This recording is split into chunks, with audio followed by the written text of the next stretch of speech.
오늘 아침은 고린도전서 6장 1절에서 11절까지의 말씀을 읽으시고 묵상하시며 기도로 하나님 아버지와 교제하시는 경건 생활을 하십니다. 첫 번째 고린도전서 6장 1절에서 6절 말씀. 유대 사회에서 랍비들은 자신들의 공동체 안에서 문제가 발생했을 경우 하나님의 백성이라는 자긍심을 가지고 이방인 법정에 제소하지 않고 스스로 분쟁 조정 체계를 만들어 해결하였습니다.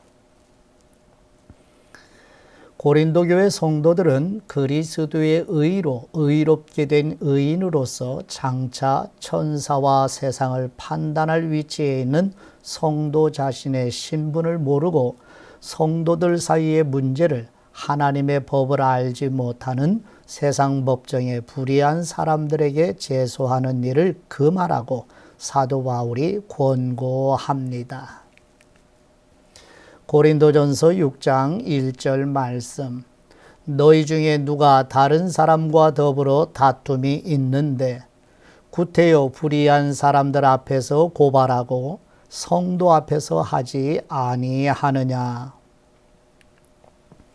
성도가 세상을 판단할 것을 너희가 알지 못하느냐.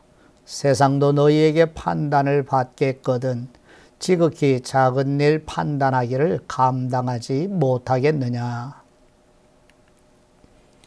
우리가 천사를 판단할 것을 너희가 알지 못하느냐. 그러하거든 하물며 세상 일이랴. 그런즉 너희가 세상 사건이 있을 때에 교회에서 경히 여김을 받는 사람들을 세우느냐. 내가 너희를 부끄럽게 하려 하여 이 말을 하노니 너희 가운데 그 형제간의 일을 판단할 만한 지혜 있는 사람이 이같이 하나도 없느냐.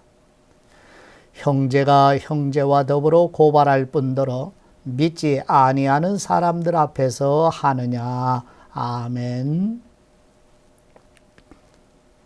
두 번째 고린도전서 6장 7절에서 11절 말씀.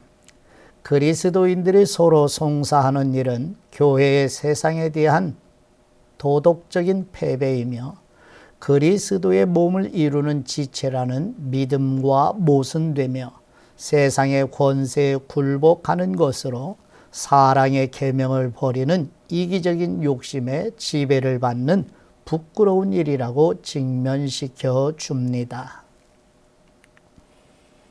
불의를 행하는 것도 죄악이지만 교회의 지체들이 서로 송사하는 일은 더 심각한 죄악임을 지적하면서 불의한 사람은 하나님의 나라를 상속받지 못할 것이지만 성도는 예수 그리스도의 이름과 성령님 안에서 거룩하게 되어 의롭게 되었음을 기억하라고 권고합니다.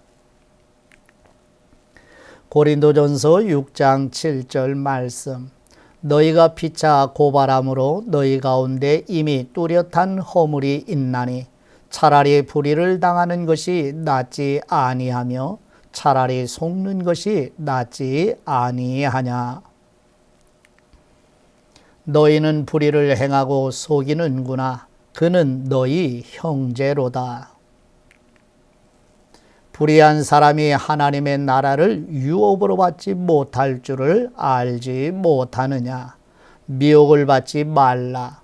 음행하는 사람이나 우상 숭배하는 사람이나 간음하는 사람이나 탐색하는 사람이나 남색하는 사람이나 도적이나 탐욕을 부리는 사람이나 술 취하는 사람이나 모욕하는 사람이나 속여 빼앗는 사람들은 하나님의 나라를 유업으로 받지 못하리라. 너희 중에 이와 같은 사람들이 있더니 주 예수 그리스도의 이름과 우리 하나님의 성령님 안에서 씻음과 거룩함과 의롭다 하심을 받았느니라. 아멘. 하나님 아버지께 받은 말씀으로 아버지께 기도드리십니다.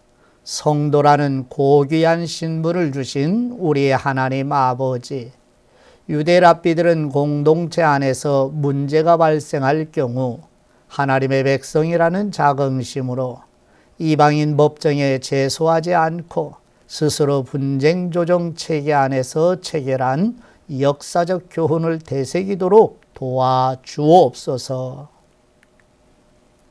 고린도 교회 성도들은 그리스도의 의로 의롭게 된 의인으로 장차 천사와 세상을 판단할 위치에 있는 성도 자신의 신분을 모르고 성도들 사이의 문제를 하나님의 법을 알지 못하는 세상 법정에 불의한 사람들에게 제소하는 일을 금하라는 말씀을 묵상하며 마음에 깊이 새기도록 도와주옵소서.